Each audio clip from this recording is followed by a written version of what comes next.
Hello guys, this is Mubashir और मैं आप सभी का स्वागत करता हूं ब्रेन मास्टर स्टडी प्लेटफॉर्म पे। ज्योग्राफी की सीरीज को कंटिन्यू करते हुए आज हम लोग ज्योग्राफी का एक बहुत ही interesting topic international sea boundaries के बारे में पढ़ेंगे। आज हम लोग पढ़ेंगे कि जो भी समुद्री सीमाएं होती हैं, किसी भी देश की समुद्री सीमाएं होती हैं, उसको कैसे निर्धारित किया जाता है। तो चलिए शुरू करते हैं। सबसे पहले हम देखें, ये आपका जैसे कि ये आपका ग्लोब है, तो इस ग्लोब में अगर हम देखें तो ये आपका हिस्सा जो है, सबसे बड़ा जो सागर होता है वो प्रशांत महासागर या जिसे कहते हैं पैसिफिक ओशन। अब इसका शेप जो होता है, पैसिफिक ओशन का शेप अगर की बात करें तो ये होता है ट्रायंगुलर शेप में।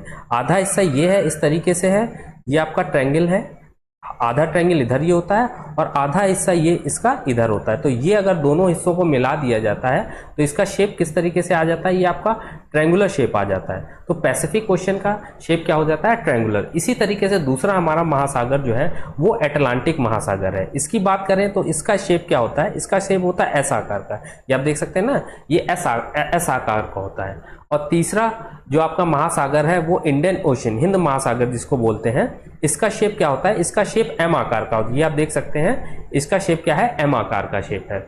इसको अर्ध महासागर भी कहते हैं क्योंकि ये ऊपर के हिस्से में नहीं है। देखिए नीचे के हिस्से में तो ये है, ऊपर के हिस्से में ये लैंड एरिया है, ये पूरा लैंड से कवर है। ठीक है, तो ये अर्ध महासागर है। चौथा है आपका आर्कटिक महासागर, क्योंकि इसको हम छिपा हुआ महासागर भी कहते हैं क्योंकि ये ऊपर साइड जो है ये छिप जाता है।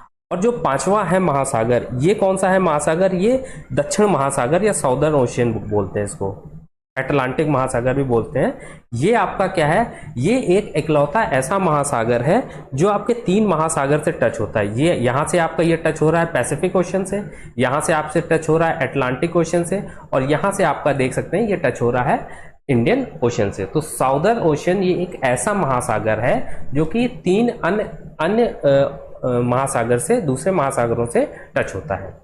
ठीक है, आगे हम बात करें इनकी बाउंड्रीज की, कि किसी भी देश की जो है आपकी समुद्री सीमा है वो कैसे निर्धारित की जाती है। ठीक है, तो इसको निर्धारित करने के लिए एक कन्वेंशन किया गया जिसका नाम था अनक्लॉस, UNCLOS। इसका फुल फॉर्म क्या है, United nation convention on laws of सी। ये आपका अडॉप्ट किया गया 1982 में, ये अडॉप्ट किया गया, लेकिन ये लागू कब से हुआ, 1994 से ये लागू हुआ है। ठीक है, इसमें हम देखेंगे कि अब हम इसके आगे हम इसके बारे में पढ़ेंगे कि जो है इसको कैसे इस लॉ के थ्रू हम किसी भी देश की समुद्री सीमा कैसे निर्धारित करते हैं। ठीक है, आगे उसको पढ़ने से पहले कुछ इंपॉर्टेंट फैक्ट्स देख लेते हैं जो समुद्र के बारे में है। समुद्र में जो हमारे इस लैंड है उसमें दूरी हम किस में नापते हैं, किलोमीटर से, मीटर या किलोमीटर में नापते हैं। लेकिन समुद्र में हम दूरी नापने की अगर बात करें तो उसको हम नापते हैं नॉटिकल माइल में। और एक नॉटिकल माइल की दूरी क्या होती है, जो आपके लैंड का माइल होता है उससे कुछ ज्यादा होती है, 1.15 के बराबर होती है माइल्स के। 1 नॉटिकल माइल्स बराबर होता है 1.1 माइल्स, और 1 नॉटिकल माइल अगर किलोमीटर की बात करें तो 1.852 किलोमीटर के बराबर होता है। तो ये लिखा हुआ है distance in ocean is measured in nautical mile. Distance को हम ओशन में किससे मेजर करते हैं, नॉटिकल माइल से मेजर करते हैं। अगर हम गहराई की बात करें समुद्र की, ये मान लीजिए समुद्र है, इसकी अगर हम गहराई की बात करें तो गहराई को हम किससे नापते हैं, गहराई को मेजर करते हैं गहराई को फैदम से। एक फैदम कितने बराबर होता है, 6 फीट के बराबर हो। एक फैदम बराबर होता है 6 फीट के। ठीक है, depth of ocean is measured in fathom. गहराई हम समुद्र की नापते हैं फैदम में, एक फैदम बराबर होता है 6 फीट के। और तीसरी चीज ये है आपकी कि जो समुद्र में हवाएं चलती हैं उसकी स्पीड जो होती है वो हम किससे मेजर करते हैं, नॉट से मेजर करते हैं, नॉट से। और एक नॉट कितने के बराबर होता है, 0.51 मीटर पर सेकेंड के बराबर होता है एक नॉट। ठीक है, तो ये कुछ चीजें थी, आपके फैक्ट्स थे इंपॉर्टेंट। अब हम ये इस कन्वेंशन के बारे में पढ़ते हैं जो आपका निर्धारित करता है समुद्री सीमाओं को, जो आपको तो उससे पढ़ने पहले हम ये देखें कि मान लीजिए कोई भी देश है तो उसकी जो तटीय सीमा होगी वो जिगजैग होगी, टेढ़ी मेढ़ी होती है, बिल्कुल सीधी नहीं होती है। ये देख सकते हैं आप, ये मान लीजिए कोई देश है तो इसकी सीमा ये देखिए इस तरीके से है, ये देखिए ये इस तरीके से टेढ़ी मेढ़ी, बिल्कुल सीधी नहीं है। तो इसको टैकल करने के लिए हम क्या करते हैं, एक इमेजिनरी बेस लाइन खींच देते हैं उसी के पास से। इसी के पास एक ये जो आपके डॉटेड लाइन है ये आपकी बेस लाइन है, ये आप देख सकते हैं ना, ये आपकी बेस लाइन है। तो ये बेस लाइन हो गया, और इस बेस लाइन से ये जो आपका लैंड है इसके बीच में जितना भी वाटर होता है ये क्या कहलाता है, ये इंटरनल वाटर, आंतरिक सागर बोलते हैं इसको बोलते हैं आंतरिक सागर। ये बेस लाइन से जो आपका लैंड एरिया होता है उसके बीच का जो जितना भी पानी होता है उसको बोलते हैं इंटरनल सी, या कहें आपका आंतरिक सागर। ठीक है, अब इस बेस लाइन से आपका ये जो 12 नॉटिकल माइल की दूरी होती है, ये यहां से यहां तक, ये आपकी ये जो दूरी होती है, ये एक जोन कहलाता है। इस जोन को बोलते हैं टेरिटोरियल जोन, इस जोन को बोलते हैं टेरिटोरियल जोन, या हिंदी में कहें समुद्री सीमा क्षेत्र।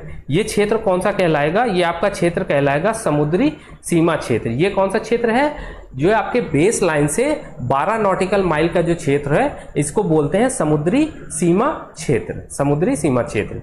ठीक है, अब इसमें आपके किसी भी देश का जो समुद्री सीमा क्षेत्र होता है उस देश के पूर्ण अधिकार होते हैं। कोई भी जहाज है या एरोप्लेन है या कोई भी चीज अगर इस जोन के अंदर आती है तो वो देश बिना परमिशन के इसको डिस्ट्रॉय कर सकता है, बिना परमिशन के उसको डिस्ट्रॉय कर सकता है। यहाँ पे कोई भी तेल मिला, यहाँ पे मछली है, मछली या चीजें हैं, मछली जो पकड़ना है तो पूरा अधिकार इस देश का होता है। ठीक है, यहाँ पे अगर कोई भी आया तो बिना परमिशन के वो गिराया जा सकता है, कोई भी जहाज है उसको डिस्ट्रॉय किया जा सकता है विदाउट एनी परमिशन। ठीक है, ये एरिया कहलाता है टेरिटोरियल सी, या हिंदी में कहें समुद्री सीमा क्षेत्र। दूसरा जो क्षेत्र है ये बेस लाइन से 24 नॉटिकल माइल तक का, ये यहां से ये 24 नॉटिकल माइल है, बेस लाइन से 24 नॉटिकल माइल है, और टेरिटोरियल सी से आपका 12 नॉटिकल माइल है। ठीक है, तो ये वाला एरिया जो होगा, ये यहां तक का एरिया जो होगा, ये वाला एरिया यहां तक का जो एरिया होगा, ये क्या कहलाता है, कंटिन्यूअस जोन, कंटीजियस जोन इसको बोलते हैं, हिंदी में बोलते हैं इसको संलग्न सीमा क्षेत्र, संलग्न सीमा क्षेत्र। इसमें क्या क्या अधिकार होते हैं उस देश के, इसमें ये अधिकार, ये इसमें डायरेक्ट जो है कोई भी मान लीजिए शिप आए तो डायरेक्ट आप उसको नहीं मार सकते। ठीक है, उसके लिए आपको परमिशन लेनी, आपको पहले उससे बातचीत करनी पड़ेगी। और यहाँ पे अगर कोई भी आपका शिप आया है, कोई जहाज आया है, तो उसको यहाँ पे आने के लिए टैक्स देना पड़ेगा। ठीक है, और विदाउट परमिशन तो वो नहीं आ सकता, लेकिन यहाँ पे आने के लिए उसको एक सीमा शुल्क या टैक्स देना पड़ेगा। यहाँ पे अगर वो कोई भी पॉल्यूशन करता है या कुछ भी करता है तो उसको टैक्स देना पड़ेगा। यहाँ से अगर कोई भी प्लेन गुजर गया इसके ऊपर से तो उसको सीधा सीधा उस देश को टैक्स देना पड़ेगा। ठीक है, तो ये एरिया कितना होता है आपका 24 नॉटिकल माइल तक। ठीक है, अब उसके बाद ये यहां तक का एरिया, ये वाला ये बड़ा सा एरिया जो है, ये बेस लाइन से, ये आपका बेस लाइन से 200 नॉटिकल माइल का ये एरिया है। ये जो 200 नॉटिकल माइल का ये जो एरिया होता है ये कहलाता है exclusive economic zone, exclusive economic zone. यहाँ पे कोई भी जहाज, कोई भी प्लेन आ सकता है। ठीक है, इसमें इसको कोई टैक्स नहीं देना है, लेकिन यहाँ पे मान लीजिए कोई मछली पकड़नी है तो ये इस देश का अधिकार रहेगा, जिस देश का ये एक्सक्लूसिव इकोनॉमिक जोन है उस देश का अधिकार है। यहाँ पे मछली पकड़ना हो गया आपका, यहाँ पे कोई भी तेल का आपका भंडारण मिलता है वो भी अधिकार इसी देश का होगा। ठीक है, और यहाँ पे कोई द्वीप मिलता है तो उस द्वीप पर भी अधिकार किस देश का होगा, इसी देश का होगा जिसका ये EEZ एक्सक्लूसिव इकोनॉमिक जोन है जिस देश का। ठीक है, अब 200 नॉटिकल माइल के बाद वाला क्षेत्र जो होता है ये कहलाता है हाई सी कहलाता है। ठीक है, और इस क्षेत्र में मान लीजिए यहाँ पे आपका एक द्वीप मिल गया, मान लीजिए कोई द्वीप मिल गया तो ये किस देश का माना जाएगा। ठीक है, एक देश इधर एक देश है, एक देश इधर है, और इसके बीच में अगर ये यहाँ पे मान लीजिए कोई द्वीप मिल गया हाई सी में, 200 नॉटिकल माइल के बाद में अगर कोई द्वीप मिल गया तो ये कौन डिसाइड करेगा, ये ISA डिसाइड करता है। ISA क्या होता है, international seabed authority, international seabed authority decide करेगा कि ये द्वीप का कितना भाग इसको दिया जाएगा और कितना भाग इसको दिया जाएगा, या पूरा ही किस देश को दिया जाएगा। ये कौन डिसाइड करेगा, ISA। तो ये कुछ फैक्ट्स थे। ये आपके कितने जोन, 5 जोन हो गए, आपके कितने जोन हो गए, 4 जोन हो गए, सॉरी 4 जोन हो जाते हैं। आपका इंटरनल वाटर, आपका टेरिटोरियल सी, continuous zone, exclusive economic zone और हाई सी, सॉरी 5 हो जाएंगे, ये मिला के 5 हो जाते हैं। हाई सी को भी मिला दिया जाए तो ये टोटल जोन बन जाते हैं, वो कितने हो जाते हैं, 5 हो जाते हैं।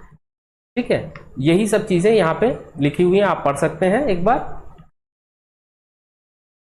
तो दोस्तों, वीडियो अगर इंफॉर्मेटिव लगी हो तो वीडियो को लाइक करें, शेयर करें, चैनल को सब्सक्राइब करें। इस वीडियो का पीडीएफ आपको इस वीडियो के डिस्क्रिप्शन में मिल जाएगा। मिलते हैं नेक्स्ट वीडियो में, तब तक के लिए take care and good bye.